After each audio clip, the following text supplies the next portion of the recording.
ñu jéem a téye bal bi tuuti mën a permettre seen défense nooyi parce que depuis le début du match ñu ngi subir te suñ continuer damay ragal ne intensité bi ñu ci def mu daal di métti ci ñoom parce que depuis le début du match aussi ngent mu ngi ñëw gaa ñu ngi dékku mais su yàggee damay ragal mu dagg. waaw xam nga mooy li mu la wax sànq moo tax man la sànq match bi ñaari équipe yi ku ci bàyyi rythme am rek di nga perte match bi su ma juumule parce que boo seetee Pape gis nga denda et puis nañ éviter bala arrêté yi bala arrêté nañ ko éviter xeex bi yëpp ci milieu terrain bi la xaw ma nag milieu ñoom boo seetee ngent dañ koy jëlee fii yaatal jouer ci seen flanc yi xaw ma nag ndax dental mi dina dékku lii ngent indi 90 minutes yëpp mais en tout cas fu mu nekk nii lu mu ci fay attention corner pour ngent waaye doon nañ corner bi attention mbëkk nañ ko défenseur yi delloo nañ ko. day ñëwaat sa waay mi ngi nii taloon na ko joxaat na ko waa dental aywa ñi ngi avance dental ñi ngi attaqué dental ñi ngi attaqué numéro 10 ngental mi ngi attaqué Modou Fall sànni na ko fële ci ruq ba droite am na ku ma ko dénk foofu noonu aywa saa mi ngi mën a bëre mi ngi xaar ko mu dénkaan bal bi ayca défenseur ngent bi delloo nañ ko. Effectivement ça revient très vite. saa yu demee góolu ngent bi nga xam ne mooy Abdourahmane sax ñun gis nga fi mu nekk nii gisaguñ ko mu jël bal. tellement que dafay di kat lu bëri. ci camp dental du jot a yegg si camp ngent et sur le plan physique ça risque d'être un peu difficile pour dental mais espérons que pour eux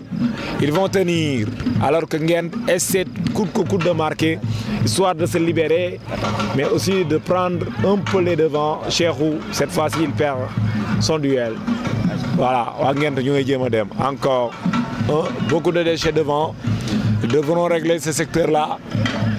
Rentrée de touche pour les bleus et blancs kon su fekkee ne yi da ñuy jël en cours di ko seetaan ci YouTube bi jàpp leen ne yéen a ngi seetaan diggante ngent en vert et blanc et dental en bleu et blanc da nga koy seetaan ci lëkkaloo bi le Thiessois TV def ak Merveille TV Jacques Diarra ak Pape Mamadou Ndaw nekk ci au commentaire alors que ci caméra bi vous avez Ndiambe Diop borom Medina Fall. On suit waa dental ñoo doon jéem a dem encore et pourtant Jacques quand yi am suuf soo fay attaqué parfois ça avantage parce que dafay jafe défenseur bi gaawul ba diku mais difficilement la dental di egsi ci première tiers ngent bi moo tax dafay jafe pour ñoom gis nga longue balle ils vont encore aller au duel et ils vont perdre encore ce ballon là nouveau attention Bernard chipe le ballon, il va centrer sûrement, il repique. Un contre un, corner probablement, effectivement. Premier corner de dental et ça permet aux supporters de dental d'y croire un peu plus. Corner bu njëkk pour dental gannaaw bañ jonganteel lu toll ci fanweeri simili jàpp ne jusque là jafe woon na pour dental ñëw waaye corner bi occasion la est-ce que dental dina ko dugal waaw wala déet Bernard door na ko trop facile yow góol nga woon xam nga ne lii moom ci 5m50 bi góol la moom. non mooy yoon sa Pape Ndaw parce que boo c'était traversal lu jóge fene normalement góol yaa ko war a dem jëli ki lii moom fii moom lii kenn du ko jàngal góol Pape Ndaw mais en tout cas Pape Ndaw boo bëggee dégg match bi engagement moo koy gagné ci lu ma gis man bokk engagement moo koy gagné tactique dina feeñ mais engagement moo koy gagné. parce que am lu tax. jongante ci biir mbokk la. effectivement les matchs de zone c'est différent des matchs de coupe. match coupe bi kenn xamul yenn saa da ngay jouer ku nga xam ni peut-être 1 kilomètre la nekk kee yenn saa 5 kilomètres keneen que parfois c'est 7 ou 10 kilomètres mais match zone yi comme il l'a si bien dit jongante ci biir mbokk la. ça devient plus fermé plus costaud. Il faut beaucoup d'engagement. L'aspect technique et tactique, ça vient après. Parce que yenn saa yi nga gis joueur bu nga xam ne sur le plan tactique ça il n'est pas bon. Mais engagement moo ko yóbbaale souvent la Pape Sow coach Pape Sow di wax rek da ngay gis ab mécanicien ñëw marqué joueur bu nga xam ne dafa combattre durant les 10 mois. Cheikhou peut-être il va trouver. C'est dedans. Oh là, il a failli marquer. Ngagne centre bu ñu liggéey à gauche centre ko mbëkk ko mais malheureusement il rate le cadre. Ngent bu nga jege si. góol bu daanuwaat na Pape Ndaw attaquant bi moom xëy na moom bu xawoon arrière tuuti rek dana mën a am cadre gars yi pour mu mën a yenn ko bu baax parce que boo seetee moom kese moo fa nekk latéral mi ngi fii ci ginnaawam mais bu xawoon ci tuuti moom dina xawoon tuuti dina am cadre gars yi te bu ko delaat bu ko gënoon laal bu baax day dugg parce que góol bi gis nga fu mu taxaw loolu mooy problème. diggante Ngent en vert et blanc ak Dental dégg ngeen ko chaque ni nga ko jàngatee sànq zone bi nekk zone bu disputée. On suit cette nouvelle offensive. Attention. Centre, on va essayer de trouver Ngagne, il est puissant. Loolu tax souvent dañuy koy bëgg a chercher en duel parce qu'il fait son job de pivot mu ngi contenir défense su Dental bi ba bu ñu yéeg day jafe souvent parce que soo xoolee njool na naam moom Ngagne mais tamit am na puissance. mooy attaquant bi waaw parce que loolu da ci am solo ba attaquant zone 2 daa war a puissant. dafa war a puissant dafa war a am doole sax fu mu nekk mooy li mu la wax sax gis nga bu xawoon arrière tuuti mbëkk boobu. day gis cadre kaay da koy dénkaan rek day gam am cadre kaay bee moo gars yi nañ ko bàyyi xel du trop parce que lii amaat sànq bu ko amaatee da koy dugal Pape Ndaw. Effectivement, effectivement, ça se rapproche dangereusement, je peux même dire. mais Ngent yàgg nañ am attaquant yu mel nii ah Ngent yàgg nañ am attaque ku mel ne ay Welbeck yooyu yëpp nga xam ne ren mi ngi sa tale man. Effectivement, Welbeck parti dans les dernières heures du mercato du côté de Cité Lamy. J'en profite pour saluer Ngagne Diop, le capitaine de la Cité Lamy. Cheikhou Tavares mu ngay daw di jëli bal bi peut-être ils veulent faire le forcing dugal balaa ñoo dem ci noppalu ko bi. C'est important parfois dem à la pause avec un but, c'est important mais attention c'est un match dafay dem ba. L'assistant n'avait pas signalé mais papa moom suivre na et d'ailleurs il signale que c'est un corner pour Ngent. waaw gis na ko parce que arbitre buy fekkee la parce que arbitre bu dee yaa ngi fekkee action yi rek am na yoo xam ne du la raté quoi loolu moo rek corner bi Ngent mu am corner nii yaakaar naa Cheikhou moo koy dóor defar na ko comme ni koy gars yi di waxee jàll na ko xam ko fii suuf la dóor na ko attention frappe. saa aj na ko saa kii saa moom. waaw kii moom yëfu défenseur dëgg la daa nooyi nag bal bi jóg attention gis nga dóor Pape Ndaw souvent xaxamoon boo dóoree nooyi sax bal bi mën na aj sa kii. góol bi mooy wax. Tu as raison certes c'est un gardien mais dóor nee na nooyi gi sax parfois da koy aj. pied d'appui de toute façon am na ci solo lool. su soree bal ba dafay naaw donc yooyu yëpp ay technique la yu nga xam ne dañ ko war a jàng ca tout tànk moo tax sama mbokku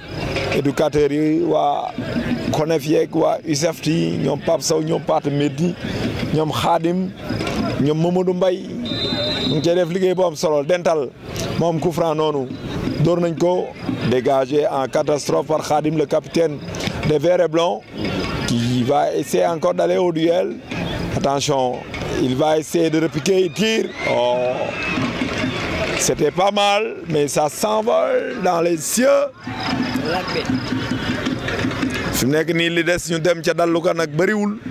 waaye ñu jàpp ne fi mu nekk nii ndam demul ndam dikul kenn dugalagul sa morom dara. mu ngi koy wax léegi waa Ngent ak Dental ñu fàttali ne bii mooy bëccëg bu njëkk bu zone 2 tey nag ñetti jongante moo am suba tamit dina am ñetti jongante incha allah dinañ ci ñëw léegi ci programme suba gi mais jusque là retenez que le score est dû des vierges maanaam kenn dugalu sa morom dara naam ouais faute offensive parce que tout simplement Ngagne dafa pousse l'axe central de Dental moo tax arbitre bi siffle coup franc. waa Dental ñoom ñooy jéem a attaqué noonu. noonu ci championnat Angleterre la il faut être dur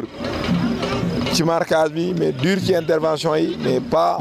ñu moytu cee abusé parce que tamit intégrité physique des joueurs am na ci solo. suuf la joueur baa ngi koy jàll mais incha allah léegi rek danañu am sunu synthétique ci Maniang Soumaré.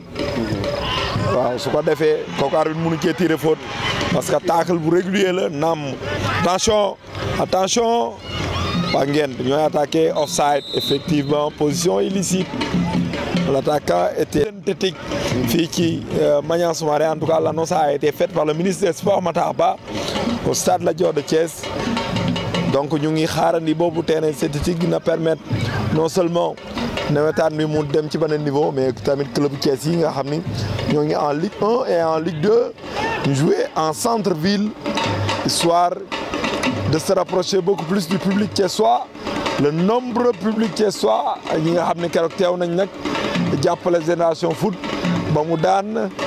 Oilers bu Libéria ñetti bal ci dara. Génération Foot fas yéene fee dalal équipe bi nga xam ne mooy Zamalek lool di tour bu mujj bi préliminaire su ko gagné rek danañ mën a dem ci phase de poule yi sori nañ loolu ñu dellu si ci Maniang Soumaré toujours entre Dental et Ngent Jacques kenn dugalagul sa morom dara naam waa Ngent ñu ngi dem mel na ne jongante nañ déjà 6 minutes ci deuxième période. waaw Pape Ndaw mu nekk match boo xam ne match bu neex a neex la zone 2 muy zone Mbiriña diggante Ngent ak Dental attention Ngent waa Ngent ñoo yor bal bi ñu ngi dem attention génne ko ci touche yi Pape Ndaw. li mu ngi dékku rek de. dina ko dékku man damaa est-ce que dina ko mën a dékk 45 minutes yi des loolu mooy sama problème fu mu nekk nii ci ñaari équipe yëpp nag laa wax ku ci am looy maye tuuti rek nga encaissé te boo encaissé man bi jeex na li mu la wax kay mayaa gi kay xam naa ko bu baax. Un expert du stade Maniang Soumaré en tout cas effectivement ce sera très difficile pour benn ci ñaari équipe yi ku ci encaissé dellu si ci match bi te ñun non seulement ñu ngi ci deuxième période bi mais les occasions se font rares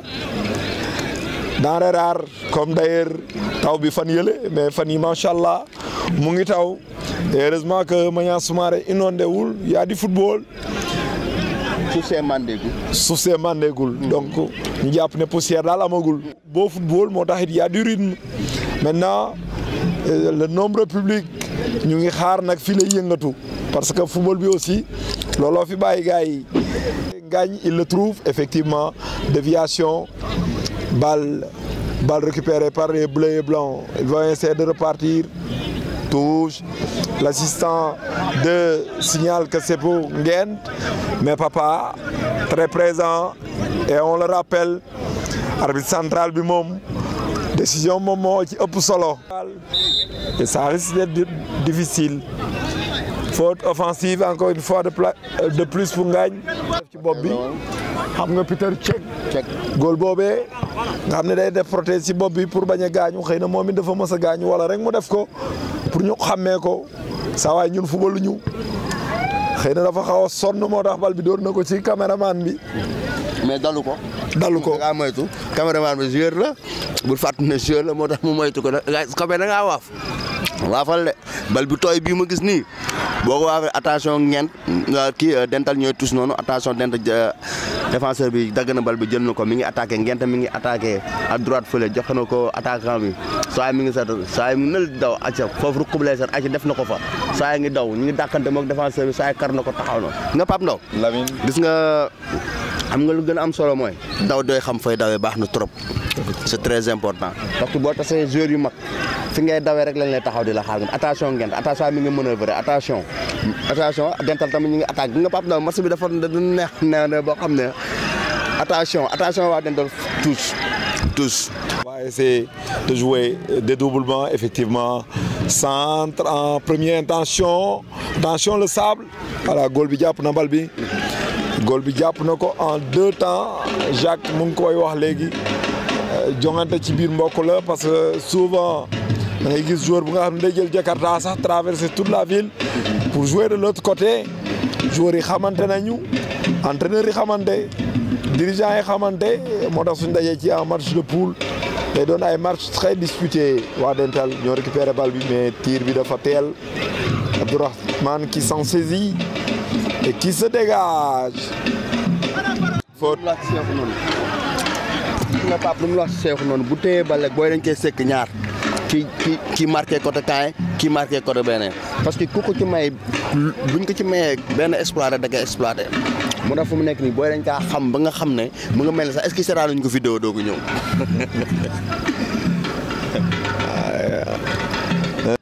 une opportunité pour Dental ñu attaquer. Ils vont essayer de jouer avec l'arrière gauche. Effectivement, dégagement, catastrophe des verts et blancs. Non seulement génn na terrain bi mais génn na stade bi. Rentrée de touche. Mais ci teg ak tey aussi ànd ak yar dégguñu fi ay propos déplacés. Franchement attention waa Dental ñu ngay commencé di génn léegi nag. bal bi Abdourahmane teel nga génn de. Heureusement pour lui que l'arrière gauche, voilà, très technique, il est bon, il est très bon. Attention. mu dugg ci match bi supporter am de toute façon ñu naan ko Assane Atia. C'est vrai, voilà, bonne balle d'Assane cette fois-ci. Attention, ouais, coup franc. Coup franc cette fois-ci Dental am na coup franc bu placé. waaw coup franc bu placé la parce que boo seetee Pape Ndaw mu nga mel ni 14 minutes que joué nañ 15 minutes ah 15 minutes yoo xam ne Lamine moo génn Lamine mooy numéro 7 bi ah Pape Ndaw Lamine waaw Lamine mooy génn jël kan moo koy remplacer. numéro bi anamu saa de war nañu gënaaw kon ñu mën a xam turam fii ci feuille de match bi Pape Ndaw coup franc bi Ngent moo am coup fa Dental moo am bon góor bi de mi ngi taxaw na le déglu yàlla mu mel ni sama classe gi bu ñuy góol defar barrage pare taxaw ci gannaaw barrage bi attention bon coup franc dóor na ko dal na ci barrage bi alors ayca Ngent alors Dental waaw attention Ngent jëlaat na bal bi jeu nañ ko fële ci kaw défenseur u aarkat yi dégagé nañ ko aarkatu Dental yi dégagé nañ bal bi waa Ngent récupéré xoola joxaat na ko attention Pape Ndaw 15 minutes ba 16 minutes yaa du ma seetaan ma nga mel ni Dental dañoo teg seen tànk ci accélérateur bi xaw ma nag lu tax. waaw wax nga sànq xëy na derby bi moo tax aussi première journée la souvent soo amee équipe bu nga xam ne leer na la kii bokk na ci équipe yi fi gën soo mënut a gagné aussi da ngay jéem a yóbbu nii attention le nouvel entrant mu ngi jéem a en tout cas public bi mel na ni suufu public bi la percussion daal lay jéem a indi même su dee boobu réussir ñàkk na dina ñëwaat Cheikhou Tavares va essayer de centrer il trouve plutôt le gardien de Dental. mu jël bal bi di assurer sa défense parce que j'ai pas la liste il est très bon en tout cas très intéressant lui aussi avec son numéro 12 Marcelo version Ngent il va allonger faute l'arbitre ne dit rien attention bal bu gudd ñaareelu bal yi waaw ñaareelu bal yi léegi dafa am solo lool ci football bi moo tax waa Ngent cette fois-ci gagné wuñ ko ndax waa Dental ñoo leen ci jiitu. corner pour Dental attention sa défenseur yi Dakar défenseur Ngent sa waay bule li xale naan bule na ko voilà léegi Dental récupéré nañ bal bi Ngent ñi ngi attaqué attention Ngent ñi ngi attaqué sa waay capitaine bi récupéré na bal bi joxe na ko capitaine Dental récupéré jox na ko latéral jox na ko milieu terrain bi gars yi ñu ngi koy séddale sa waay joxaat na ko attention Dental défense arkatu Ngent yi kat nañ bal bi. quoi qu'on puisse dire man ñaareel partie bi je sens que Dental léegi nag ñu ngi commencé ñeme. ndax ñu ngi gën a présent ci duel yi mais ñu ngi commencé di génn ci ay bal yu gaaw lu ñu mën a tuddee attaque rapide pour mën a bett défense Ngent bi parce que xam nañ ne comme Ngent kur bëgg na dugal ñoom moo tax léegi nag suñu yoree bal bi dañuy def lu gaaw pour mën a attaquer. appui lay wut saa du daan dund na ko centré na ko défenseur u Ngent yi daloon nañ bal bi ci axe bi aywa léegi Dental récupéré waat na bal bi joxaat na ko fële ci côté gauche ba pour ñu essayer parce que dañoo jëm fii droite doxul ñu ngi laal fële ci côté gauche ba yaakaar na ne bon Ngent seen latéral bi daloon na bal bi. comme na ko Jacques waxee jamono indi ay coppite la soit ci taxawaay wala ci nit ñi. gaa di def nag su dee bi du amul. waaw ngañ mu ngay dem encore au duel le défenseur de Dental défend très bien et renvoie la balle en touche. attention waa Dental ñoo doon demander penalty foofu mais papa ne leen jigéen jot dara am fa. Dégagement du défenseur beaucoup d'engagement dans ce match. attention Ngent saa mi ngi manœuvrer mi ngi dóor attention défenseur attaqué nañ ko saa attention bal bi génn na touche. karaté lan lay def nii attention saa yi dañu attention ngent ñu ngi manœuvre saa yi sant attention défenseur bi écarté na bal bi défenseur dental bi attention ngent saa waay xanaa may gisoo leen may door na ko ci axe central bi ngent attention camax ñamax foofu noonu défenseur dental yi mbëkkaat ko mu génn ayca def aywa ngent ñu ngi song ni ngent attention ballon pour ngent attention seexu mu ngi manœuvrer seexu indi na ko attention ngent attention ah mais ça ab ndaw défenseurs yi dañoo présent de défenseur dental yi nii parce que côté bee dafa nakkeere défendre ba nga xam ne fokk tey ku ànd ak dal moo ko war a mën a def Pape Ndaw effectivement balle bi c'est dedans golasso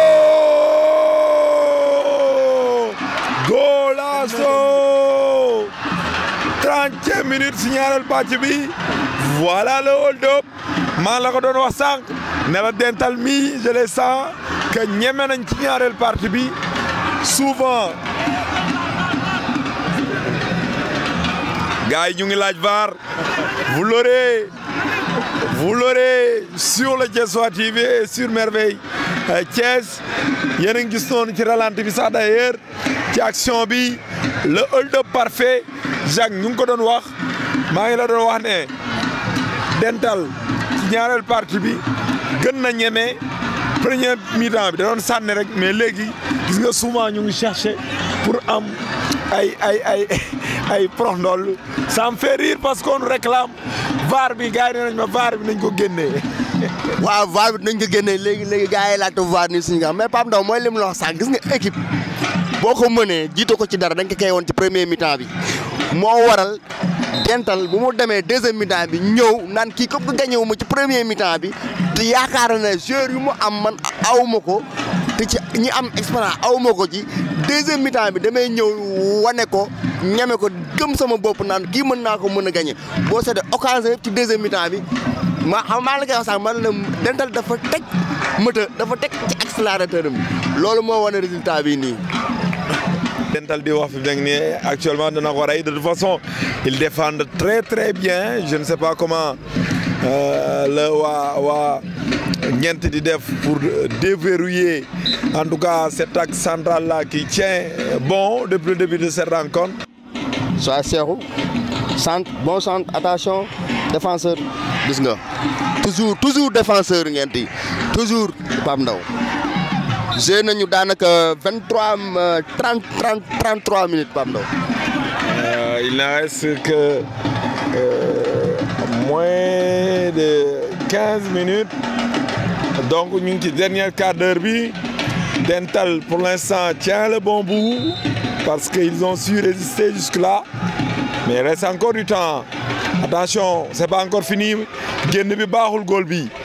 génn bi baaxul attention qu'est-ce qu'ils vont faire soo tàkkalee ni pelanti de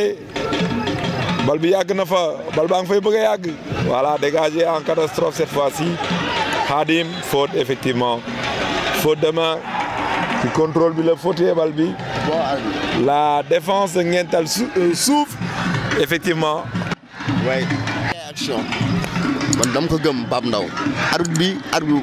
xaw ma de mais match bi moom franchement mu ngi koy gérer quoi mi ngi tux match bi li koy gars yi di wax mu ngi koy tux bu baax. nouvelle offensive balle de deux dugal la naroon a def parce que ci premier balam qui cherche la faute il ne l'obtient pas parce qu'il a plongé effectivement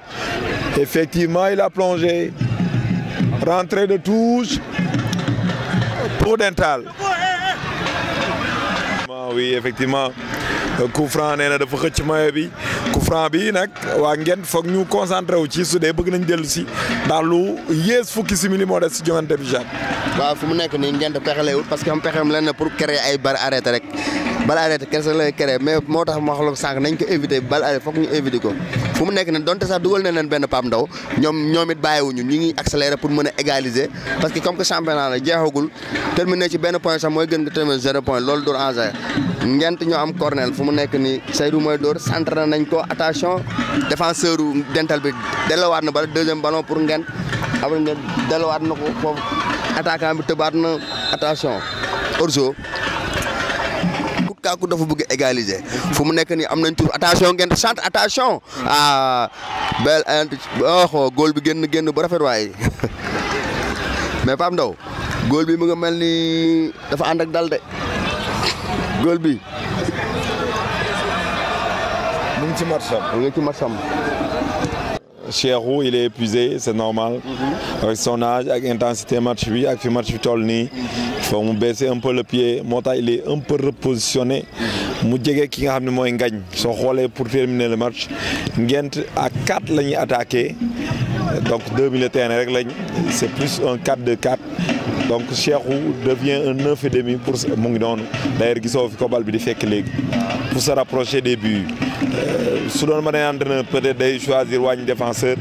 mais l'entraîneur de Ngent modelé daal di réajuster taxawaay bi donc yooyu yëpp tamit ay ndoxtu la rek ku ci ne da nga koy def pour soit revenir au score wala soit conserver ce score.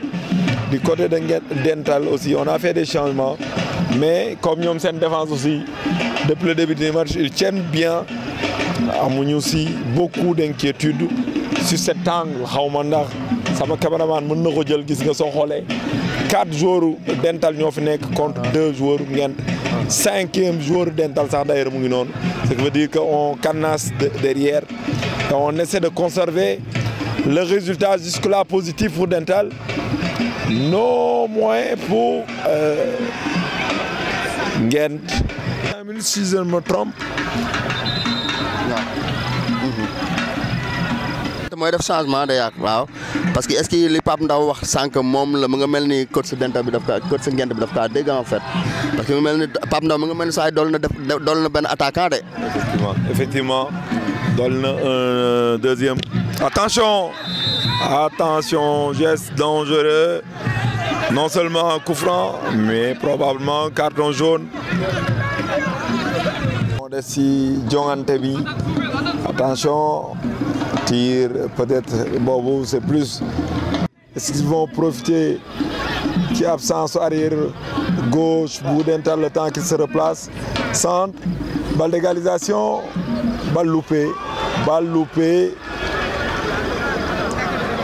il me semble que les carottes sont cuites pour Ngent mel na ni lii xeeñ neexul Jacques pour Ngent ndax Dental mën nañ ne hold-up la def góol ba tëdd na. waaw góol bu tëdd na Pape Ndaw comme ni mu daanaka bon sama montre la xaw ma montre avec 45 minutes fii bon xëy na li ci des arrêt de jeu la parce que fu mu nekk nii bon mooy li ma doon wax sànq rek déjà ku gën a ñamee match bi tamit boo bii bu xasee dugg rek daan bon damay wax rek sama analyse parce que match football la lu ne xañ na ci quoi mais fu mu nekk nii déjà fu mu nekk nii góolu Dental bi tëdd na mais loolu arrangé ko sama sañoon mu kon ne ba action yi jara parce que match lu des bëreetul Pape Ndaw. Temps additionnel bi on pourrait même dire d'ailleurs nees kiis rek Sidi dina ko yëkkatee ñu xam ñaata simili moo des si jongante bi Xaadim dégagement moom noonu def de baaxul moo tax Sidi mu ngi wax ne il reste on l'attend histoire de suivre cette action d'abord avant de revenir à ce fameux temps additionnel. mu ngi laaj papa apparemment on va suivre 4 ou 3 minutes 4 minutes changement plutôt pour Dental le 7 doit sortir ma ba changé na xale yi ay joueurs ngeen de leen suivre l'évolution du football c'est important. Il est sorti le buteur. Attention Dental. Ou tey ci talaata bi selon l'heure où vous regardez cette vidéo 18h30 Kër Issa Guinaw Rail 20h30 Kawsara référence ex Avenir et à 22h30 Mbaxaan ak Taaxe Kaw ñetti match yooyu aussi match yu am solo lañ. waaw Pape Ndaw mu nekk match yoo xam ne match yu am solo boo seetee match yooyu yëpp match jong su troisième match bi match boo xam ne match jongante bi mbokk la comme derby bii rek la xam naa ne suba moom waa zone 2 moom dinañ fa tëggaat zone mbiree ñaaw yi dina fa tëggaat match yoo xam ne match bu neex a neex lañ comme ni nga ko waxee équipe yi noonu yaakaar naa suba Thiès waaye à partir de 18h30 moom ku fi ñëw mën nga faa njogoonaloo akara war a fa taaya xam fu mu nekk nii Pape Ndaw Ngent fu mu nekk nii bàyyil ñoo am coup franc ni Seydou doon na coup franc bi attention défenseur yi attaquant bi jóge na fële mbëkk défenseur Ngent moo jóge fële mbëkk ba attention faute jeex na c'est fini. C'est fini. Dental qui réussit le hold-up. Le hold-up parfait même. Parce que ci ñaaral pàcc bi lañ dugal daal di koy conserver Dental kii ba Ngent 1-0 Dental daal di tàmbali boo am solo ndax am na ndam Ngent daanu na waaye dara jeexagul parce que c'est simplement la première journée. Merci et n'oubliez pas de vous abonner.